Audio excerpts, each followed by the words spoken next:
Welcome in, everybody, to another Fantasy in 15, a triple play fantasy staple here on the YouTube channel. I'm DMendio2. You know me. That's my buddy over to this side. That's Kevin Coleman at DuBois_22. What's going on, my friend? Hey, I'm doing good. I'm just ready to tell you why you're wrong, just like I told your brother why he was wrong about Lamar and Josh Allen. So I like taking you guys down. It's fun for me. It's kind of like it's just a nice escape from reality. Now, let me ask you this. We were talking before we got on here about CEH, and that'll be for another episode. But I am curious, does your blood boil seeing him in our intro, seeing that nice frozen cut that he's making? Does that make you want to rise his ADP up a little bit? No, I noticed how you didn't include the 3 stops he got stuffed at the goal line because he can't score touchdowns because he's not a goal line back. It's cool, though. I mean, I'm glad that you put somebody in there. Makes you feel better. Too much 49ers and Chiefs, though. I don't know what's going on with that intro. Yeah, it's pretty funny, actually, because the 49ers highlights were like completely from Mike Curlin, our buddy that made that. The Chiefs ones I definitely picked out. But, yeah, I figured. But we're not talking about either of those guys today. We are talking about you're on the clock, and you got to choose between Terry McLaurin, the F1 Scary Terry, and DJ Moore. So they're right next to each other in ADP. So we got to figure out who you're taking if you're on the clock. So Kev, goes to you. It's your pick. Are you format specific? Let's start with Superflex. Who are you looking at here in Dynasty Superflex leagues? Yeah, so if you look at their ADP in Dynasty Superflex leagues, on the left over here, DJ Moore is going around wide receiver 16, 62, and then McLaurin is going at 59, wide receiver 14. So pretty close. Like when you're looking at them, that's why we kind of chose both these guys. And to be fair, I like both of these guys. So I don't want anybody to come after me on social media. But I tend to slide with Moore a little bit more. Hey, that was a pun. Like I was that. gonna So say, look at you. I know. So if you look at like over his last final 5 games last year, Moore had at least 8 targets each game, and including 3 he had with 10 targets. So they tended to target him more. He was frustrated at the beginning of the year. And to me, the biggest thing is you saw his ADOT jump up last year. So he had that kind of that breakout kind of. He's reached 1,100 yards in each of his last 2 seasons with terrible quarterbacks. And that's the thing that I think I'm going to center my argument around. The guy had Teddy Bridgewater, who was one of the worst deep ball throwers last year. And when you saw that, what Teddy did last year, where is it? He ranked 4th in the lowest in catchable target rate, according to PFF. So 65% of his 113 targets were deemed catchable. That's how bad Teddy Bridgewater was last year at quarterback. And the year before, we saw kind of the rotation of what he dealt with. Kyle Allen, Will Greer was sprinkled in there, and he still finished with 1,100 yards receiving.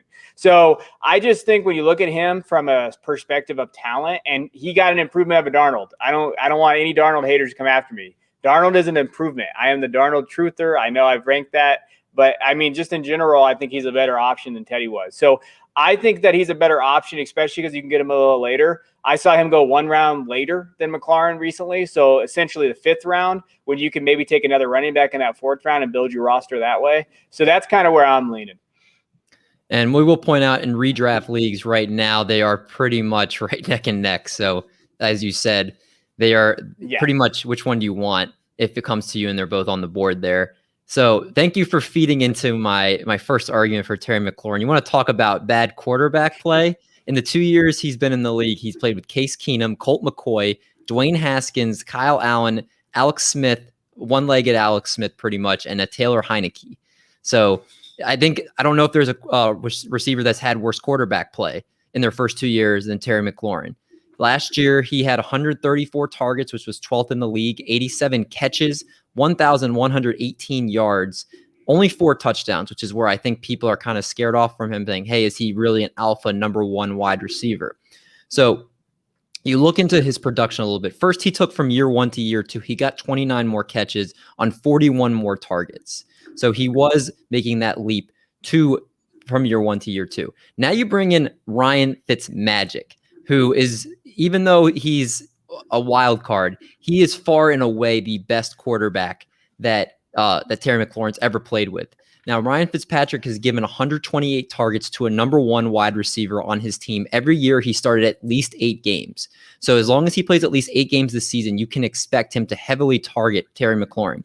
7 of 8 of the seasons that he's played at least 8 games, the number 1 wide receivers had at least 72 catches. 6 of those 8 seasons, they've had 1,000+ receiving yards, and 3 of them have had at least 10 touchdowns. Now looking more into Fitzpatrick, he obviously going from the Stevie Johnsons to the Brandon Marshalls to most recently the Devontae Parkers of the world. He's a gunslinger. He's not scared to throw picks, and he's going to let his receivers make plays, which is what we've been begging for Terry McLaurin. Because right now, Ryan Fitzpatrick, he can get them the ball. If you look at his player profiler, he was the number 1 in pressured completion percentage last year amongst quarterbacks, number 2 in deep ball completion percentage, and 4th in catchable balls. The catchable balls being key because, again, when you have Dwayne Haskins and Taylor Heineke and all those guys throwing him the ball, if it's not catchable, he can't do anything with it. Terry McLaurin has had 227 targets at 9 yards per target in each of those first 2 years. So everybody's looking for him. And he's getting open. He's averaging right now, he's getting 1.95 yards per route run, which ranked number 24th among 77 qualified wide receivers, according to PFF. So again, the production is there. You just got to get him the ball. I'm very confident. I feel Ryan Fitzpatrick can do that this year. And if you're talking about, again, the quarterback play, if you look at his numbers in 2020, the 1,100 yards, he was actually on pace for 1,400 yards before the last 4 games, which included Taylor Heineke's debut game and 2 Haskins started games. He only had 155 yards combined in those last 4 games. So at the end of the day, Terry McLaurin, even though they're basically neck and neck with each other, I actually have him as a borderline top 5 wide receiver. And DJ Moore, I think, will be good. I don't see him finishing that high. Okay, let me break this down for you a little bit. So one thing that I will say is I think that Washington's offense is better this year. They have a lot targets are going to be thrown a little bit more. So I think Diami Brown being in there from North Carolina is going to get targeted a little bit more. I think Curtis Samuel, our guy, right? He left Panthers. Now he's there. I think they're going to target him too. Don't forget about J.D. McKissick. I mean, look at how many targets he got last year out of that backfield. They said Antonio Gibson's going to get targets as well. So the thing that worries me about him, to be fair, DJ Moore's kind of in the same boat for the touchdown, right? Like it's kind of the same thing. Will we see a touchdown increase? I don't know. But the one thing that really has me leaning more is that the Panthers defense is awful. So they're going to be in a higher scoring games compared to the Redskins, who I think have one of the top 5 defenses in the NFL. So how much are they going to really need to throw the ball? And will they limit Fitzpatrick? They'll rely on Gibson, that run game, not necessarily game management, but we both know Fitzpatrick has those games where he throws like 4 interceptions and you're like, wait, what happened here? So I think game script wise and just based on their defense and how well their defense is going to be and how good their defense is going to be next year, I could see them jumping ahead, controlling the ball game, giving Gibson a lot of carries, and that may limit Terry's upside, right? Not him as a player, just game script. I do think I do hear what you're saying. I think there is a big tier break between Terry McLaurin and then their number 2 wide receiver in Curtis Samuel. So it's not like a 1A, 1B type option. So I do think he's going to be the guy that's going to be heavily targeted in that offense. I'm not saying like a Devontae Adams like target share, but I do see one of the top in the league leaders in target share, which again, if you're getting that much percentage of your team's targets, even if they are lower, it means you are going to still be able to produce. But you do look at DJ Moore, and I do agree, yes, they lost Curtis Samuel, but they gained a Christian McCaffrey this year, who is in his own right going to probably get over 100 targets, you would think, in the passing game this year. He's going to get obviously a lot of the rushes. When they're at the goal line, he's going to be the 1, 2, and 3 option. You added in Sam Darnold, who's a great quarterback, but you got to remember when he was with the Jets, his number 1 target was Robbie Anderson. So is that connection there where he's going to prefer Robbie Anderson to DJ Moore? And you have to worry about that if that's going to be his number 1 compared to DJ Moore. And then you added the intriguing Terrace Marshall, who I think everybody agreed it was just ridiculous that he slipped that far in the draft. If he makes strides in his first year, that's a lot of mouths to feed in that offense. And again, Christian McCaffrey is the number 1 in that offense. So you already have DJ Moore fighting to be the number 2, and that's at best. So I think I do agree that the defense is going to be worse in Carolina, so they can be in more shootouts, but I do like the situation better with Terry McLaurin, not having to worry about a weapon like Christian McCaffrey in that offense to soak up stuff from him. Yeah, I mean, I think they learned it from last year. They might limit how much they use CMC. They're still going to use him a lot, but maybe because of the injury, what they've seen. But I still lean towards that terrible Panthers defense, and you're going to see just get targeted more. I really think it comes down to touchdowns.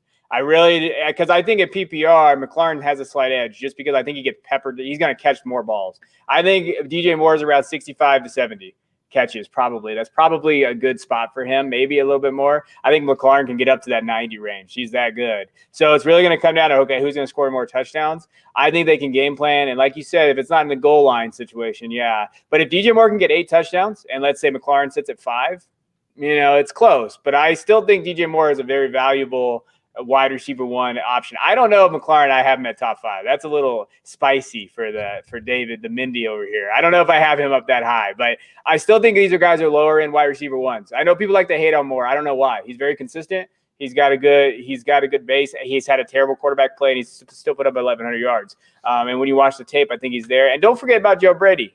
He's a great offensive coordinator. Matt Rule is too. They use a lot of RPOs, and I think that's one other area. When I talked about CMC last year on one of my articles, the RPOs that both of those guys use in their offense, they didn't really be able to do that last year with Mike Davis. Mike Davis was fine, but they didn't have that ability. Imagine having to choose between, hey, should we let CMC run this ball here, or am I going to get off there and come up and help to run it, or I'm going to lose to a slant on DJ Moore. So I do think that the RPOs are going to be a little bit more this year, and then maybe we see these big, long touchdown runs from DJ. So I'm going with an offense that I trust a little bit more because I think they have to rely on Moore and CMC, and a defense that's terrible. That's kind of where I'm leaning.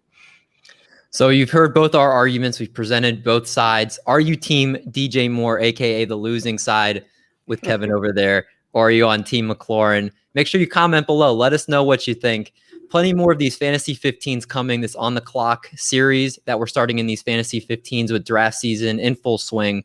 So we can help you with those tough decisions if you have to make them. But for DMendio2 here, that's Kevin, a.k.a. DuBois _22. We'll catch you guys next time for another Fantasy 15.